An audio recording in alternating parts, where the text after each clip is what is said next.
નમસ્કાર મિત્રો સ્વાગત છે તમારું અમારી યુટ્યુબ ચેનલમાં। આપની સાથે હું છું પિનલગીરી ગોસ્વામી। સૌથી મોટા સમાચારની વાત કરીશું વરસાદની આગાહીની। 17 જૂનથી ગુજરાતમાં ચોમાસાનું વિધિવત આગમન થઈ ગયું છે।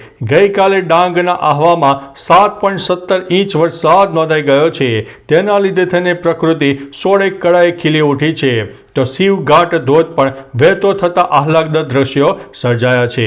મિત્રો અન્ય મહત્વના સમાચારની વાત કરીએ તો અમદાવાદની મધરાતે અમદાવાદને મેઘરાજાએ ગમરોડ્યો। 10 વાગ્યા સુધીમાં 12 જિલ્લામાં રેડ એલર્ટ આપવામાં આવ્યું હતું। ડાંગમાં શિવઘાટ ધોધ પણ વહેતો થયો છે। માછીમારોને આગામી 5 દિવસ દરિયો ન ખેડવા માટે પણ સૂચના આપવામાં આવી છે। મિત્રો અન્ય મહત્વના સમાચારની વાત કરીએ તો ઇન્ડિગોની ફ્લાઇટમાં ટેકનિકલ ખામી સર્જાઈ હતી। છત્તીસગઢના પૂર્વ સીએમ હતા સવાર ઇન્ડિગો એરલાઇન્સમાં કોઈ પ્રતિક્રિયા નહીં। ઇન્ડિગો ફ્લાઇટના મોટા સમાચાર સામે આવ્યા છે કારણ કે રાયપુર એરપોર્ટ પર ત્યારે અફરાતફરી જોવા મળી જ્યારે દિલ્હીથી આવેલી ઇન્ડિગો ફ્લાઇટ 6E6312ના મુખ્ય દ્વારમાં ખામી સર્જાઈ હતી। મિત્રો અન્ય મહત્વના સમાચારની વાત કરીએ તો ગુજરાતમાં ચોમાસાની જમાવટ। ગુજરાતમાં આજે પણ સતત ત્રીજા દિવસે મેઘરાજાએ ધબધબાટી બોલાવી છે। ગુજરાતના કુલ 112 તાલુકામાં વરસાદ પડ્યો છે। ભારે વરસાદના લઈને ઘણા બધા તાલુકાઓ હાલ જળબંબાકારની પરિસ્થિતિમાં છે। સાથે જ ગત રોજ પડેલા વરસાદને કારણે પણ ઘણા બધા તાલુકાઓમાં પાણી હજુ ઉતર્યા છે। અમદાવાદમાં મોડી રાત્રે વીજળીના ચમકારા અને વાદળોના કડાકા ભડાકા સાથે જોરદાર વરસાદ તૂટી પડ્યો। ભારે વરસાદના પગલે શહેરના નીચાણવાળા વિસ્તારોમાં પાણી ભરાઈ ગયા। વાદળોના ભારે ગડગડાટ સાથે ત્રાટકેલા વરસાદે સૌ કોઈને મધરાતની નિંદરમાંથી ઉઠાડી દીધા હતા। લગભગ 2 કલાકથી વધારે સમય સુધી વરસાદનું જોર રહ્યું હતું જો કે ત્યારબાદ વરસાદ ધીમો થઈ ગયો હતો। મિત્રો અન્ય મહત્વના સમાચારની વાત કરીએ તો આજે તારીખ 19 જૂન 2025 ગુજરાતમાં આજે મહેસાણા જિલ્લાની કડી વિધાનસભા અને જૂનાગઢ જિલ્લાની વિસાવદર વિધાનસભા બેઠક પર પેટા ચૂંટણી માટે સવારે 7 કલાકથી મતદાન શરૂ થઈ ગયું છે।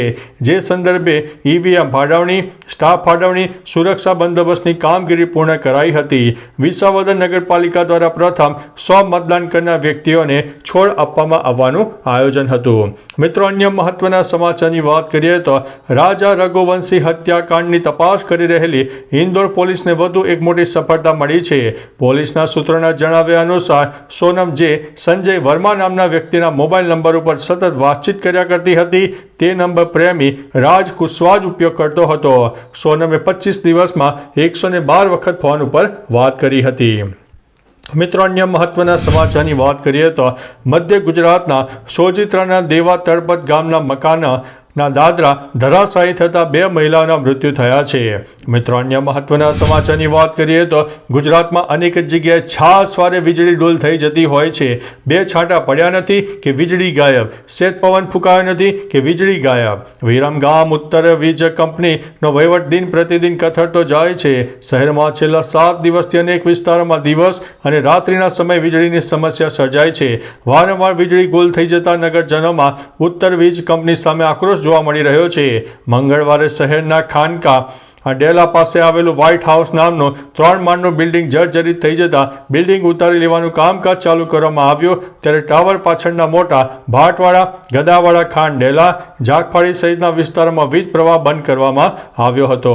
મિત્રો અન્ય મહત્વના સમાચારની વાત કરીએ તો ધોળકામાં સપ્તાહ પહેલા બનાવેલો મેનાબેન ટાવરથી ગધેમાર સુધીનો ડામરનો રોડ સામાન્ય વરસાદમાં ધોવાતા કામગીરીમાં ગેરરીતિની રાહ ઉઠી છે।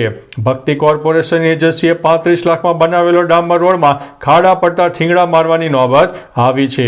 મિત્રો અન્ય મહત્વના સમાચારની વાત કરીએ તો ફાસ્ટેગને લઈને એક રાહતના સમાચાર છે। સરકાર 15 ઓગસ્ટથી 3000 રૂપિયામાં ખાનગી વાહનો માટે ફાસ્ટેગ આધારિત વાર્ષિક પાસ રજૂ કરશે। હાઈવેની મુસાફરીને વધુ સરળ બનાવવાના ભાગરૂપે આ નિર્ણય લેવામાં આવ્યો છે તેમ કેન્દ્રીય પ્રધાનમંત્રી નીતિન ગડકરીએ જણાવ્યું છે। એક્સપ્રેસ પર ગડકરીએ જણાવ્યું હતું કે આ એક્ટિવેશન કરાવ્યાની તારીખથી 1 વર્ષ અથવા તો 202 જે વહેલું હશે ત્યાં સુધી આ પાસ માન્ય ગણાશે. આ પાસ કાર, જીપ અને વાન જેવા નોન કોમર્શિયલ ખાનગી વાહનો માટે ડિઝાઇન કરવામાં આવ્યું છે. મિત્રો, અન્ય મહત્વના સમાચારની વાત કરીએ તો બિહારમાં માત્ર 16 વર્ષની સગીરાને બળજબરીથી 33 વર્ષના એક યુવક સાથે પરણાવવામાં આવી. મરજી વિરુદ્ધ થયેલા આ લગ્નથી સગીરા ખુશ નહોતી, જેથી તેણે સુપ્રીમ કોર્ટમાં અરજી કરીને સુરક્ષા માંગી હતી. સુપ્રીમ કોર્ટે આ મામલે બિહાર સરકાર પાસેથી જવાબ માંગ્યો છે. સાથે જ રાજ્યના ડીજીપી તેમજ દિલ્હીના પોલીસ કમિશનરને આ સગીરા અને તેના મિત્રની સુરક્ષા કરવા આદેશ આપ્યો છે. મિત્રો, અન્ય મહત્વના સમાચારની વાત કરીએ તો વડાપ્રધાન નરેન્દ્રભાઈ મોદીએ બુધવારે અમેરિકાના પ્રમુખ ટ્રમ્પ સાથે 34 મિનિટ સુધી ફોન પર ચર્ચા કરી હતી. તેમાં સ્પષ્ટ જણાવ્યું હતું કે ઓપરેશન સિંદૂર હજુ ચાલુ છે. ભારત પાકિસ્તાનને બોમ્બ અને બુલેટથી જવાબ આપશે જ. આ સાથે તેઓએ પ્રમુખ ડોનાલ્ડ ટ્રમ્પને સ્પષ્ટ શબ્દોમાં જણાવ્યું હતું કે ભારતે કદી મધ્યસ્થી સ્વીકારી નથી અને ભવિષ્યમાં પણ કોઈની મધ્યસ્થી સ્વીકારશે નહીં. મિત્રો, અન્ય મહત્વના સમાચારની વાત કરીએ તો અમેરિકાના પ્રમુખ ડોનાલ્ડ ટ્રમ્પે ઈરાન પર હુમલો કરવાની યોજનાને મંજૂરી આપી દીધી છે. તેમણે અંતિમ આદેશની રાહ જોવા કહ્યું છે. ટ્રમ્પે તેમના વરિષ્ઠ સાથીદારો સાથે એક મહત્વપૂર્ણ બેઠક યોજી હતી. આ દરમિયાન તેમણે હુમલા કરવાની મંજૂરી પણ આપી હતી. ટ્રમ્પે સ્પષ્ટ કહ્યું હતું કે અંતિમ આદેશ પછી હુમલો કરવામાં આવશે અને આ દરમિયાન તેમણે ઈરાન તેના પરમાણુ કાર્યક્રમને છોડી દેવા માટે સંમત થાય છે કે નહીં તે હવે જોવા કહ્યું હતું. તો ચાલો મિત્રો, ફરીથી દેશ અને દુનિયાના સુપરફાસ્ટ સમાચાર લઈને મળતા રહીશો. ત્યાં સુધી અમને રજા આપશો. નમસ્તે.